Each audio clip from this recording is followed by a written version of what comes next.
Assalamualaikum warahmatullahi wabarakatuh. Salam sejahtera bagi kita semua. Perkenalkan, nama saya Muhammad Rehan, NIM 231712053. Pada kesempatan kali ini, saya dan kelompok saya ingin menjelaskan tentang hasil kerja kelompok kami tentang data analisis untuk mata kuliah praktikum Sistem Informasi Manajemen untuk menganalisis data pengangguran yang ada di Indonesia dalam kurun waktu tertentu dan lulusan apa saja untuk penganggurannya. Langsung saja kita masuk ke video selanjutnya.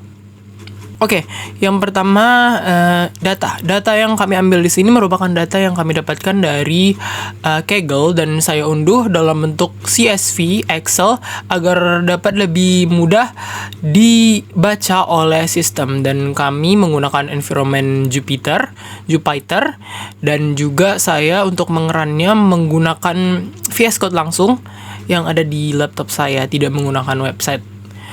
Dan langsung saja kita masuk ke proses data analisisnya. Jadi di sini saya akan menjelaskan. Yang pertama itu ada menyiapkan library yang dibutuhkan. Langkah pertama yang saya lakukan adalah mengimport beberapa library atau pustaka Python yang sangat penting untuk analisis data. Pertama ada Pandas yang digunakan untuk memproses dan mengolah data tabular seperti data dari file CSV. Kemudian ada NumPy, pustaka untuk komputasi numerik yang membantu dalam manipulasi angka dan array. Lalu untuk visualisasi, saya menggunakan Matplotlib, Pyplot, dan Seaborn. Matplotlib digunakan untuk membuat grafik dasar, sedangkan Seaborn adalah pustaka visualisasi yang lebih modern dan estetik. Sangat cocok untuk menampilkan tren dan pola dari data. Tanpa keempat library ini, proses analisis data tidak akan bisa berjalan dengan optimal. Jadi bagian ini sangat krusial. Selanjutnya, data wrangling gathering data. Setelah mengimpor, langkah selanjutnya adalah membaca data. Di sini saya menggunakan fungsi pdr CSV dari Pandas untuk membaca file CSV yang berisi data tentang lulusan universitas dan tingkat pengangguran. Data ini memuat informasi dari berbagai tahun dan berbagai profesi di Indonesia. Setelah data dibaca, saya menggunakan fungsi head untuk menampilkan 5 baris pertama dari dataset. Ini dilakukan untuk memastikan bahwa data terbaca dengan benar dan juga untuk memahami struktur datanya, kolom apa saja yang ada, jenis datanya seperti apa, serta nilai-nilainya. Dengan melihat data awal, kita bisa mulai merencanakan langkah-langkah analisis selanjutnya dengan lebih cepat. Oke, untuk proses selanjutnya merupakan assessing data yang akan saya jelaskan. Untuk pertama-tama saya menggunakan kode df.info untuk menampilkan informasi ringkasan tentang data frame kita seperti jumlah baris, nama-nama kolom, jumlah nilai yang tidak kosong atau non-null pada setiap kolom, tipe data masing-masing kolom, serta estimasi penggunaan memori yang digunakan dari data set kita tadi. Terus, saya menggunakan df.describe. Ini saya gunakan untuk menghasilkan ringkasan statistik. Jadi, kita memberikan ringkasan secara statistik di kolom-kolom numerik dalam data frame, seperti nilai maksimum, minimum, rata-rata dalam data kita, standar deviasi, kuartil, serta jumlah data yang terhitung. Ini berguna untuk memberikan gambaran umum dari data kita. Selanjutnya saya melakukan df duplicated. Digunakan untuk menghitung jumlah baris yang terindikasi sama. Jadi misalnya dia memiliki nilai, nama, kolom, dan di dalamnya itu nilainya sama, maka itu kan duplikat, maka dia akan ditunjukkan di sini. Nah, kalau ada nilai yang duplikat seperti itu, maka saya menggunakan yang di bawah df.duplicated in place true. Nah, ini perintah digunakan untuk menghapus baris yang duplikat tersebut langsung dari data frame. Jadi datanya itu yang terduplikat dihapus tanpa menyimpannya ke variabel baru. Jadi datanya literally kehapus. Nah, terus selanjutnya saya menggunakan perintah df is null sum. Ini untuk mengetahui jumlah data yang kosong. Setelah tadi kita udah tahu data kita yang duplikat, maka kita ingin mengetahui data kita yang kosong. Jadi misalnya nilainya kosong, nilai dalam table itu kosong, kita akan mencari di mana datanya yang kosong, di line berapa. Nah, kalau di punya kita ini tidak ada data yang kosong, jadi tidak mengaruhi apa-apa. Selanjutnya merupakan cleaning data. Nah, cleaning data ini yang pertama-tama saya menggunakan df is null any axis.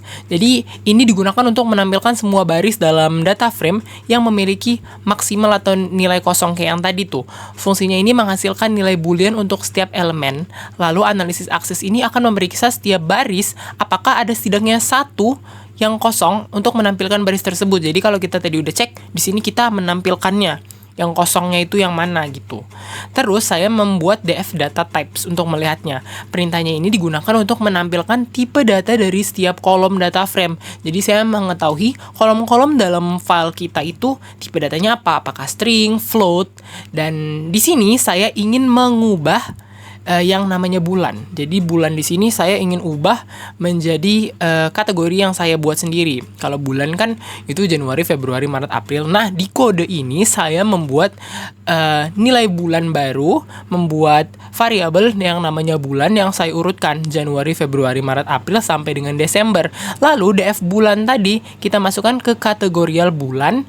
Jadi kita masukkan ke dalam bulan order. Jadi kita membuat nilainya itu dari Januari ke Desember itu tanpa berubah. Karena kalau nggak kita buat order ini, nanti dia akan mengurutkan berdasarkan abjad, berdasarkan huruf ABC. Jadi urutannya nggak Januari, Februari.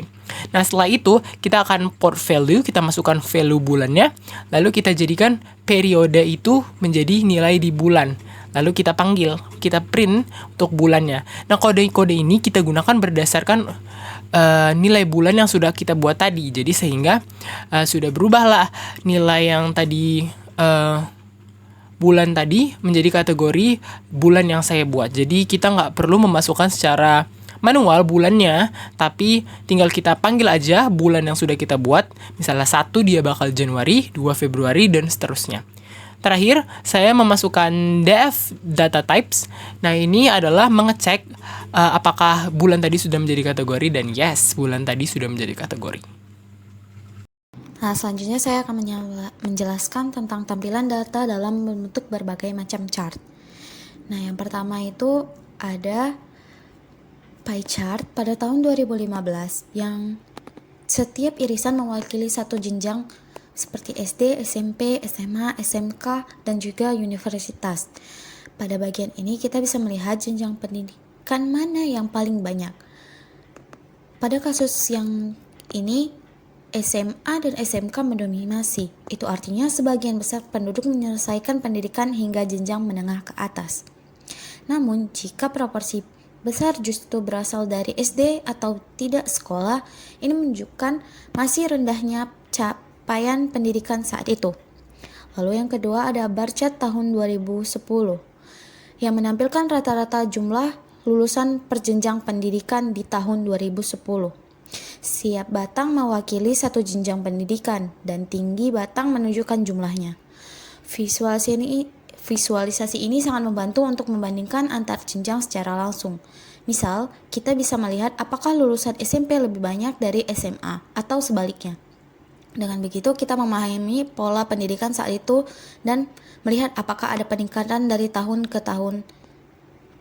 Lalu yang ketiga ada line chart total penduduk per tahun yang menunjukkan tren total penduduk dari tahun ke tahun. Sumbu X mewakili tahun dan sumbu Y menunjukkan total jumlah penduduk dalam dataset. Garis ini memperlihatkan apakah terjadi kenaikan atau penurunan dari waktu ke waktu. Jika garis cenderung naik, artinya terjadi peningkatan jumlah penduduk secara konsisten.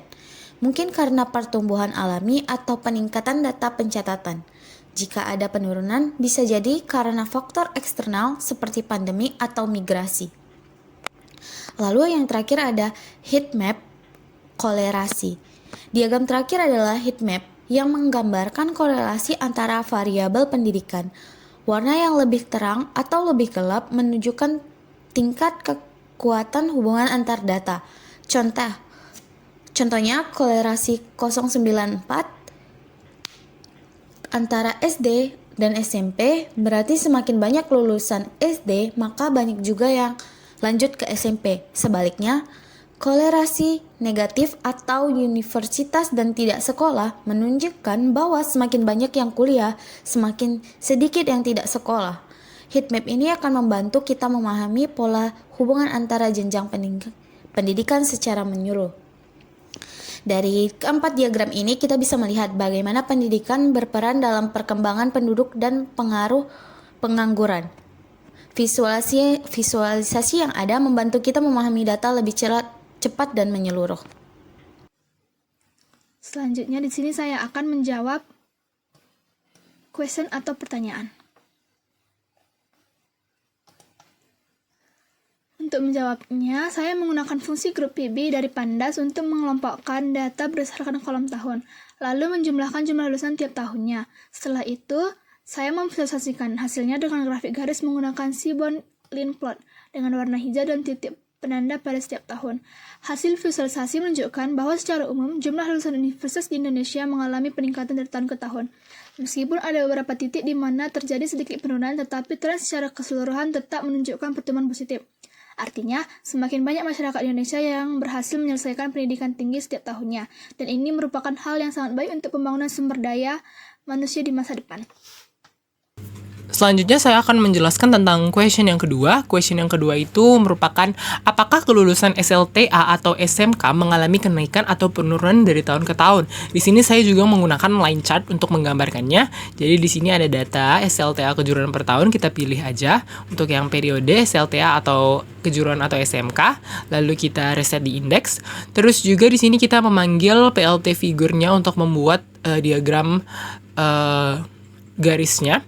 Lalu di sini bisa kita lihat ya, diagram garisnya otomatis terbuat dan bisa kita lihat di sini untuk dominasi data kelulusan SLTA atau SMK mengalami kenaikan untuk penganggurannya. Karena kalau kita lihat di sini dominasinya awalnya naik sekali lalu turun, lalu naik, turun lagi. Tapi kebanyakannya itu di naiknya. Jadi kita simpulkan bahwa kelulusan SLTA atau SMK mengalami kenaikan dari tahun ke tahun untuk lulusannya begitu. Demikian presentasi dari kami, mohon maaf jika ada kesalahan, lebih kurangnya kami meminta maaf jika ada kesalahan kata dan lain-lain. Nama saya Muhammad Rehan, 231712053. Sampai jumpa, wassalamualaikum warahmatullahi wabarakatuh.